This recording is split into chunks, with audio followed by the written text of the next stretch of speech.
Hey guys, welcome back. The Not So Tactical Dad here. We're going to go ahead and talk about the 5 medical items that you need to be carrying on you as a self-defender or just a generally prepared person. Let's go.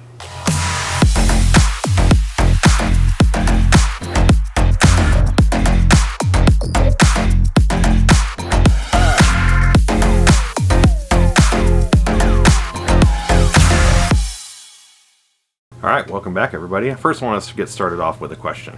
What rock group has 4 people in it that don't sing?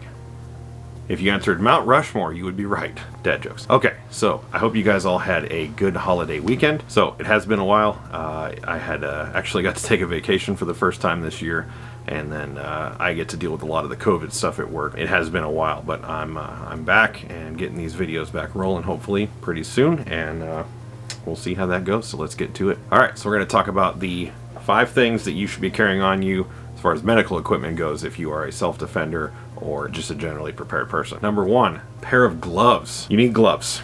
Gloves are very important because you need to be able to keep nasty things off of you. You need to be able to keep blood and other kinds of disgusting liquids and things off of you. It's extremely helpful during the age of COVID when you have all kinds of nasty stuff going around. So make sure you have a good pair of gloves. These ones are black on the outside and white on the inside.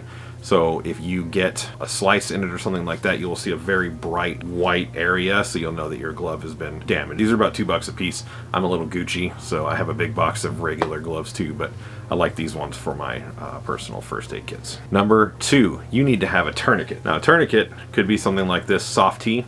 This is the one I carry in my personal ankle kit. You'll notice that it has not been touched. I have another one that's blue, and I use that one for training, and this one is just stuck in there. I don't want to unwrap it because I think they're like maps and they never go back to the way they were supposed to when they were originally packaged. So make sure you have something like a soft T or a Cat Gen 7 tourniquet or a tactical mechanical tourniquet. I have examples of these all over the place. They have ratcheting tourniquets. There's all kinds of things, but make sure that they are approved by the Commission on Tactical Combat Casualty Care.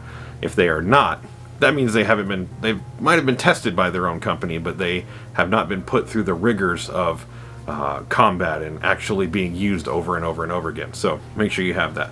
The soft T, the Cat Gen 7, the tactical mechanical tourniquet or the TMT, and then I wish I could remember what the ratcheting ones are. I have one, but all these are really good and they are approved by the Commission on Tactical Combat Casualty Care.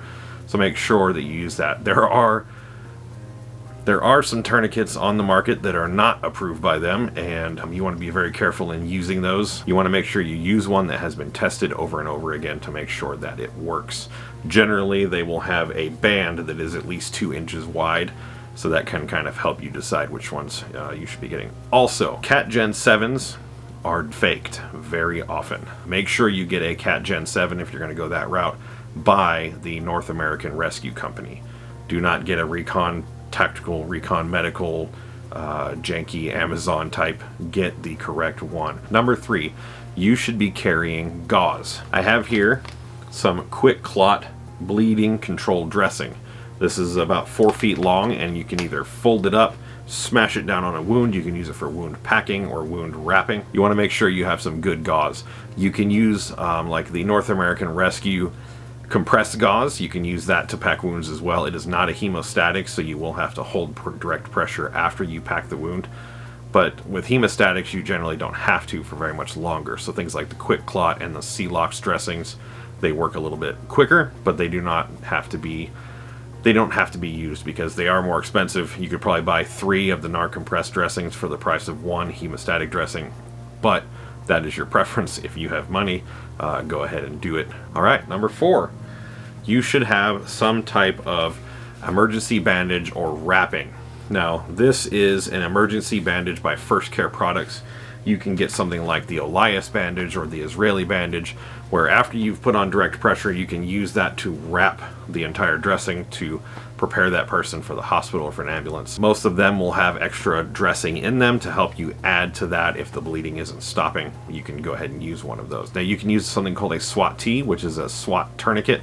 That tourniquet is not COTCC approved, so you want to make sure that you use gauze to do the dressing on that, and then you can use that to wrap the entire thing.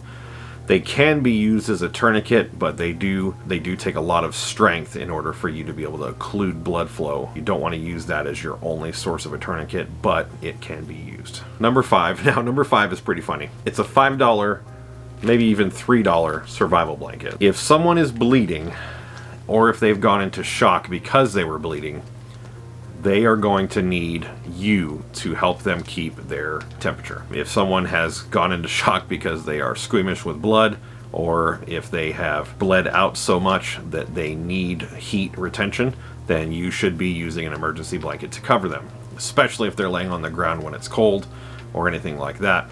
So you want to make sure that you have an emergency blanket for them. Most of this other stuff altogether is about $75. So imagine if you spent $75 on trying to save someone and they died because you didn't put this on there. So make sure you have that with you.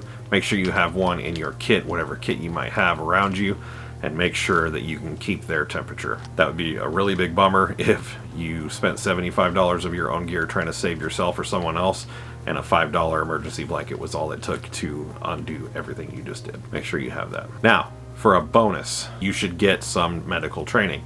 There are training classes all over the country where you can go and you can learn how to treat people with this kind of thing, whether it's a stop the bleed class or a first care provider class, where you can help them in an active shooter or some type of situation like that, or even if it's just an injury from a crash or a bike or something like that. So make sure you get the training. Now, if you get the training, you get to learn how to use other things like chest seals. Chest seals are incredibly important because if you have a puncture to the chest, mainly to the lungs and that kind of area, you may have air coming out there when it should be coming out through their nose and mouth. So you can seal up the hole with this chest seal. And they generally come with 2 because the kind of injuries that you get that generally puncture all the way through. I'm talking impalements or gunshot wounds, things like that. So you want to be able to have 2 of these, and they'll help you keep the airflow going where the airflow is supposed to go. And another thing you can learn how to use is nasopharyngeal airway. Nasopharyngeal airway is an airway adjunct. So if somebody can't breathe through their mouth like they should, and maybe they're unconscious, something like that, you can insert this into their nose. And if you don't know how to do it, you can end up making things worse. Make sure you know how to use one of these, get the training to do it, and then you can use these kind of cool things. And when the paramedics show up, and you get to look kind of cool. Now, if you have any questions, please feel free to let me know down in the comment section. If I missed anything, or if there's things that you think are more important than one of these that should have been on the list, let me know in the comments. If you learned anything, please like and subscribe. I hope you guys have a good one. Stay safe, take care, and always remember to take a gun. Oh, no, take a gun.